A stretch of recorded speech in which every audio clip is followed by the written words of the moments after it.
33 years old, and I've been in the music industry in and out, but I kind of took a break before I did The Voice. I was a nanny and was doing my music kind of as a hobby. And after I got done with doing The Voice, I thought I had so much to tell you guys, and I wanted to combine my two favorite things, which is young adults and music.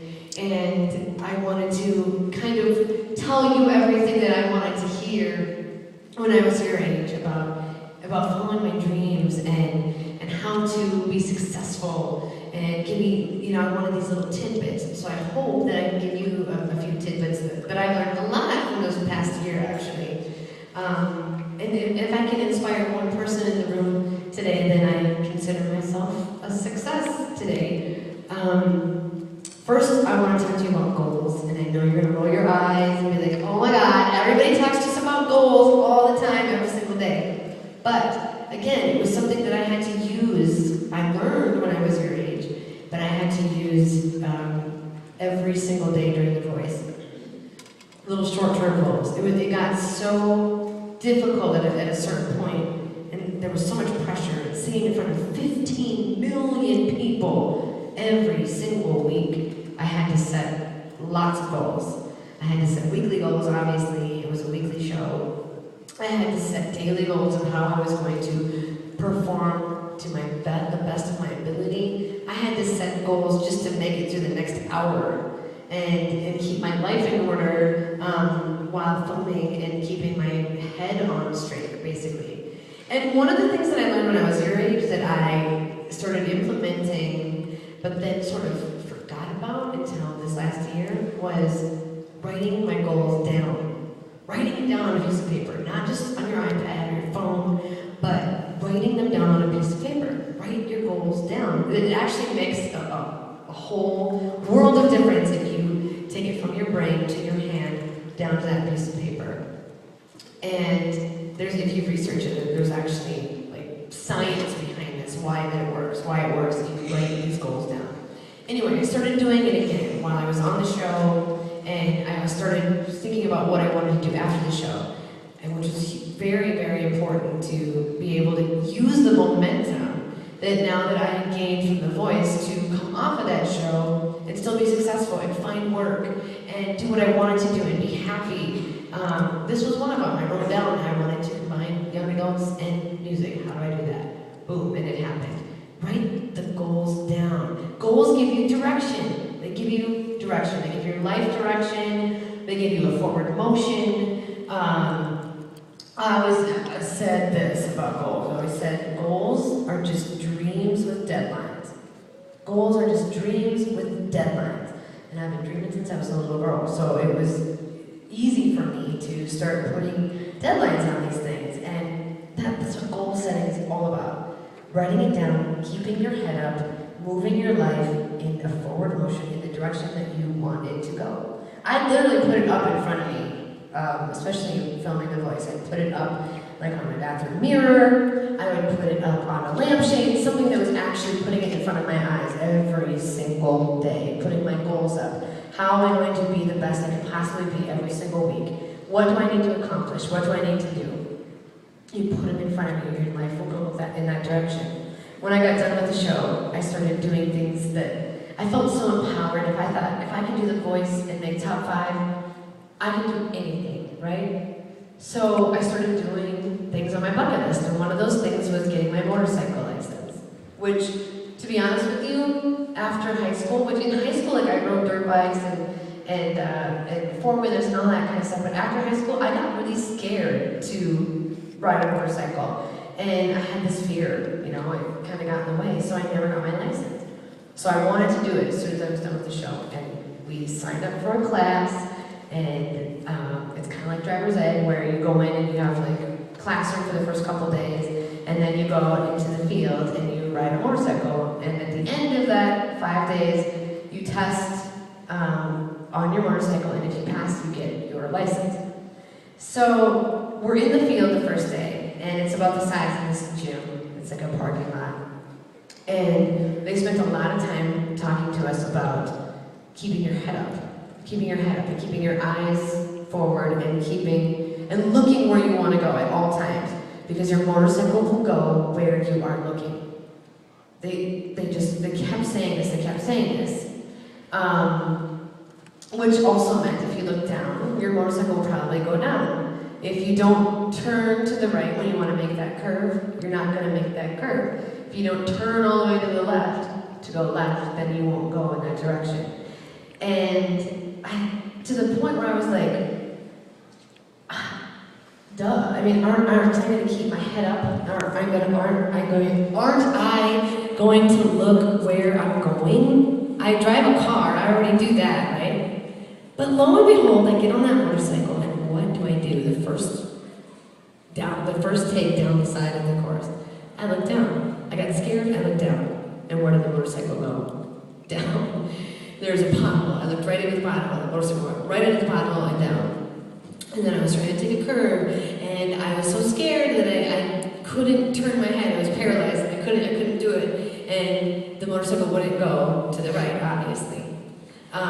Which was crazy. I thought, wow, this is why they spend so much time telling us to keep our heads up and look where you want to go, and your motorcycle will go in that direction. Because it's not natural for some reason. It wasn't. But once it clicked, and finally I got brave enough to keep my eyes up and keep looking in that forward motion and keeping my head up, and when I wanted to make that left, then turning my head all the way to the left to make that curve, and lo and behold, that motorcycle went right there. And it was such a freeing feeling once I got it, once it clicked, and once I was keeping my head up and looking where I wanted to go. So I thought that was a perfect analogy to talk about goals, and to give you that little story about the motorcycle and keeping your head up. Your life will go in that direction. Put your goals in front of you. Your life will go in that direction. And if you have to take a right turn somewhere, then do it and adjust and get back on the course and set some new goals and keep going. Goals give you direction. You can think of me now when you're writing down your goals about me tipping that bike over 5 times and being so embarrassed and having a Harley Davidson on the ground, that they loan you for this class.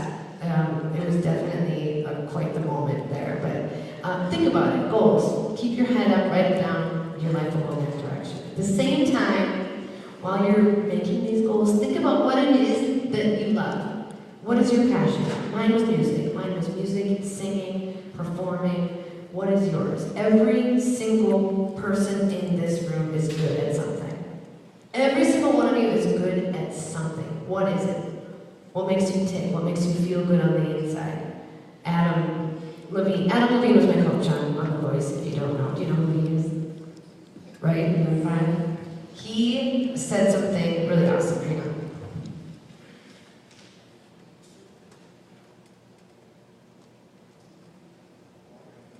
I swear to God, that just fizzed like it was soda, but it's just water. He would always say every single week he'd have something profound, but consistently he would always tell me, trust your gut. Trust your gut. And it was such a simple statement. And I thought that was so cool to actually just wrap my brain around that. Trust your gut. If it feels good, then do it. If it doesn't feel good, then don't do it. And I think we naturally sort of do that, but when you're finding your passion, and you're trying new things, and you're trying things that you think you're going to like, following your dream, finding a passion, what makes you feel good on the inside? Keep doing that thing that makes you feel good. You might not know what it is yet. You might not even know what it is until you're an adult. Who knows? I was quite young when I figured out what made me tick on the inside and what I wanted to do. But keep at it. Follow your passions. Follow your dreams. Trust your gut. It will lead you in the right direction. My dad always used to tell me, you can be who you want to be. I think everybody's parents probably say that. Your teachers say that. You can be who you want to be. If you can think it, you can do it. And he would say it so many times that I would get embarrassed. But he was right. He was absolutely right, and I want to tell you that. If you can think it, you can do it. I made my own motto out of that called Dream It, Do It. I loved it so much I actually tattooed it to my body, so I see it every single day. It's in front of me. Dream It, Do It. And I put it in front of me every single day on The Voice as well, because I had to remind myself sometimes that was my dream. Even though it was scaring the crap out of me, every single day that was my dream. Dream It, Do It. And I love that motto. I absolutely love that statement.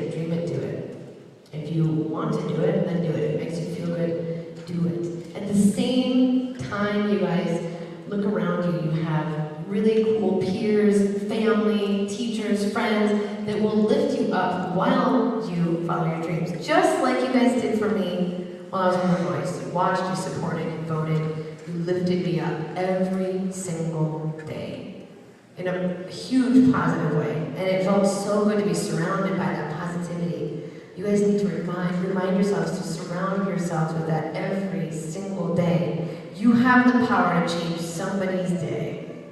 So why wouldn't you do it in a positive way? Give somebody a compliment, lift somebody up, give somebody the courage or the whatever they need to do well on their math test or do well at the football game or their band concert that night. Lift them up. Remember that you're all in this together, and also that you get what you give. You get what you give. If you start lifting people up and giving them compliments and giving them courage, you will get it right back. And it will feel so good to give. It will feel so good to give that out. When it comes back, you'll be like, wow, it really does work. It does. It absolutely does. I would not be standing here if that wasn't the truth. And also, I wouldn't be standing here if I didn't work hard. If I didn't work hard and I didn't have everybody lifting me up at the same time, I wouldn't be standing here. I had to work so hard to get where I am today. 33 years old. It's kind of actually late in the game for the music industry by the normal standard. But I worked so hard. I never gave up, even when I wanted to just not do it anymore because it was too hard. And I want to tell you that. I want to tell you that it's not going to be easy. I may have been told that and maybe I wasn't listening, but at your age, it's really important to know it's not going to be easy. I'm not standing here because I started singing when I was 3 and then suddenly I was on The Voice and everything's amazing. I'm standing here because I had a really hard time. Most of the time, it didn't go my way. Most every single year, something didn't go my way and I didn't quite do what I wanted to do sometimes. And I learned every single time I hit that bump in the road. And those were the best possible things to learn from. They were the best things to just take in and know that I'm not going to do that again, or, that's a mistake, I'm not going to make that decision again. I learned every single step of the way from those bumps in the road, but it was hard. It was hard this last year. It's still not easy, but that's when you know that you really love it and you have a drive to do something, and your passion is there. You need people to lift you up when you're doing that.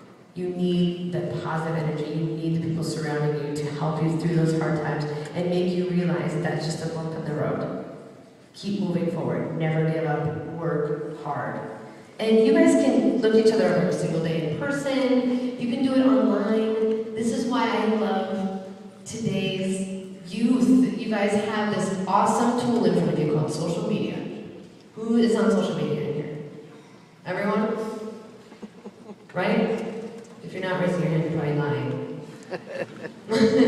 You have such a great tool with social media that you can not only surround yourself online with people that are just like you, with the same interests, with the same sort of mindset as you, but you can also put yourself out there. If you're a musician, you can put yourself singing out there, you can put your art out there, you can now find jobs this way, you can obviously find colleges, you can find out way more about a college experience or how the college is by somebody else's story online. You can find them on social media. Do you go to this college? What's it like?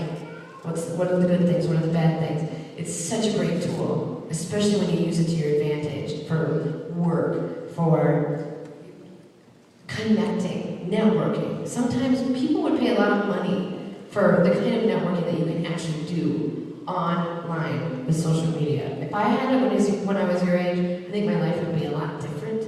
But I'm glad I can now look at it from the other side and tell you guys now to appreciate it and use it to your advantage. I got to do it, obviously on The Voice. I did it before The Voice as well, but on The Voice we had to use it, especially Twitter. And I got to feel the power of such a platform. I could reach 55,000 people in one click, which is super powerful and such such a great advantage for me to put out my music, to stay connected with the fans. I learned a lot this year about social media. And at the same time, I'm talking about lifting people up and being positive. That was the #1 way that I could feel you guys getting behind me on that journey that I was on The Voice. I felt like at a certain point the entire state of North Dakota was lifting me up. And I would read all these awesome messages and tweets and awesome words of encouragement you guys were sending me, saying, "Go Cat, go," and "You're making North Dakota proud," and "Keep doing what you're doing, and you're an inspiration." All of these awesome, like, fan mail things would come to me, right, because of social media. And it was overwhelming. It was also sometimes exactly what I needed to get through the day, to get through the hour, to get through the Monday night show in front of so many people. It was very uplifting, and I felt that love. I felt the positivity happening. And again, we wouldn't be able to do. You wouldn't have been able to do that without social media. You couldn't have sent me your fan mail through the mail. I couldn't say where I was staying. I was just out in LA at an undisclosed location. I couldn't have gotten that. I couldn't have felt that without social media. And also, I would have never gotten the opportunity of The Voice without social media as well. My story's a little bit different from some others on The Voice, but I had a video that went up on YouTube, and The Voice producers saw that video and then asked me to audition for their show. So I wouldn't be here without social media either.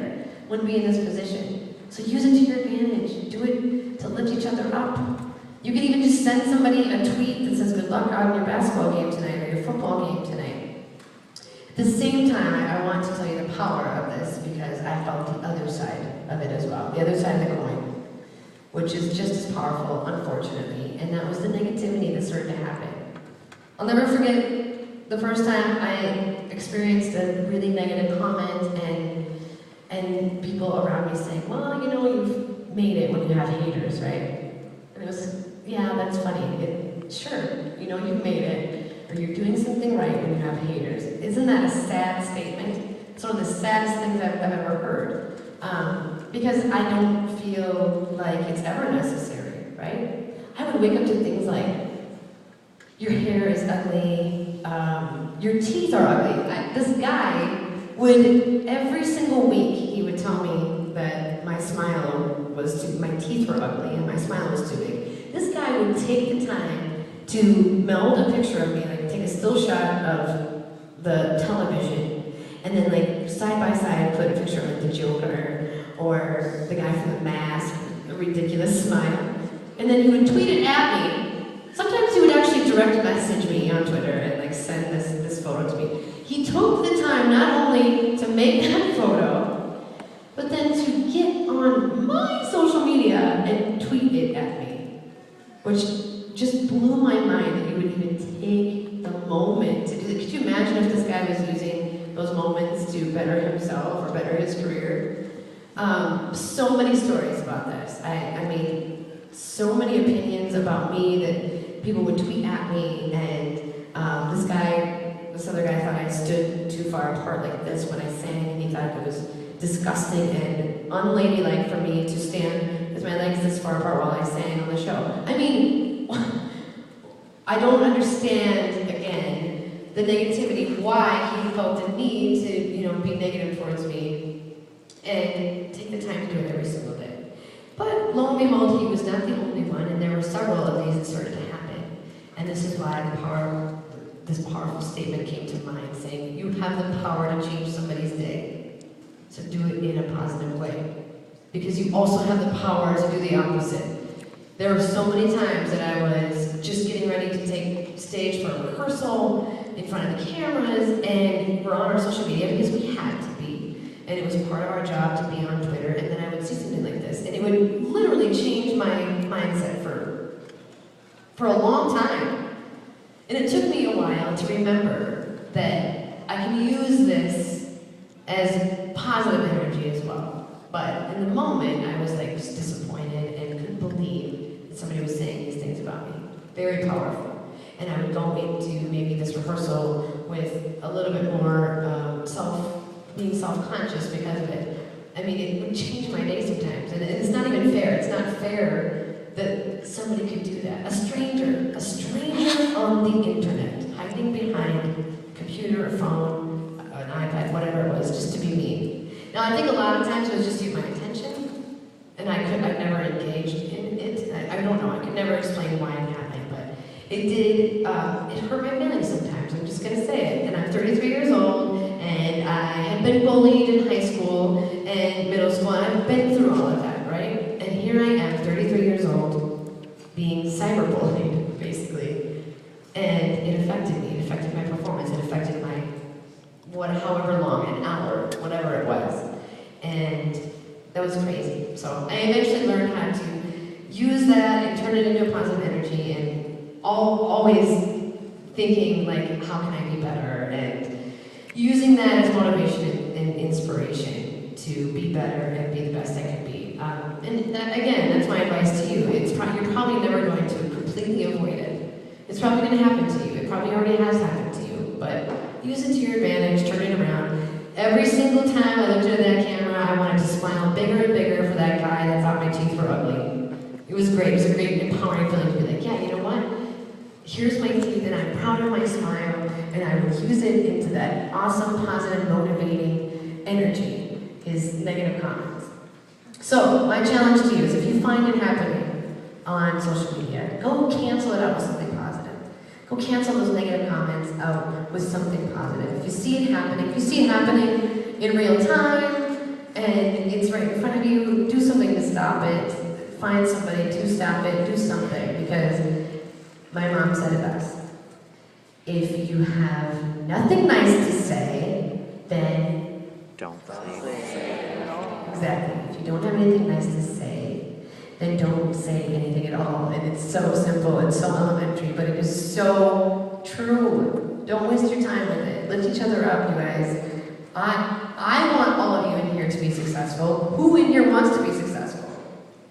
Right? Who in here wants to be unsuccessful?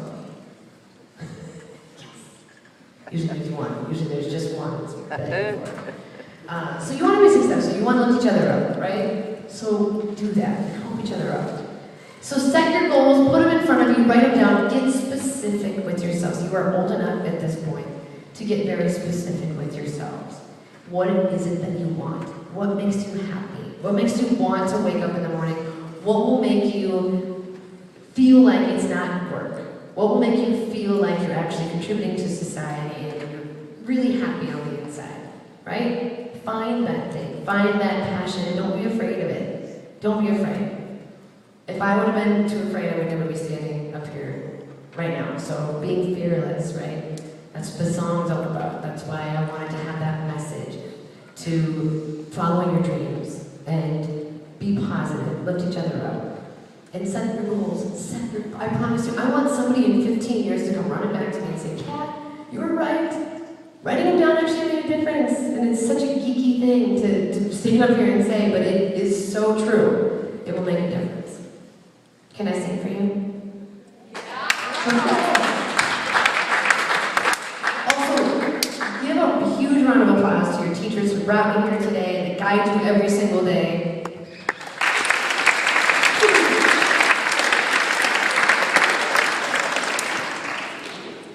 No matter how big trouble you get in, just remember that your teachers are here to guide you, and they really do want you to succeed. They do. No matter if you're sitting in detention or not. That's because they love you, and they want you to do well in life. This is Eric Warner, by the way.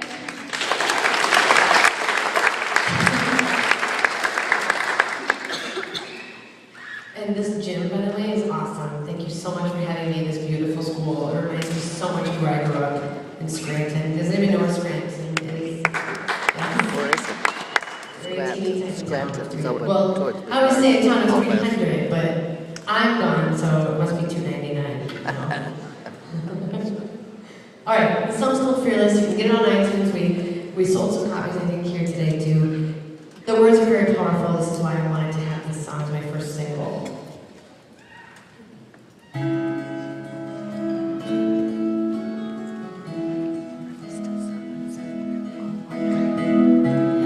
What would you do if you weren't afraid?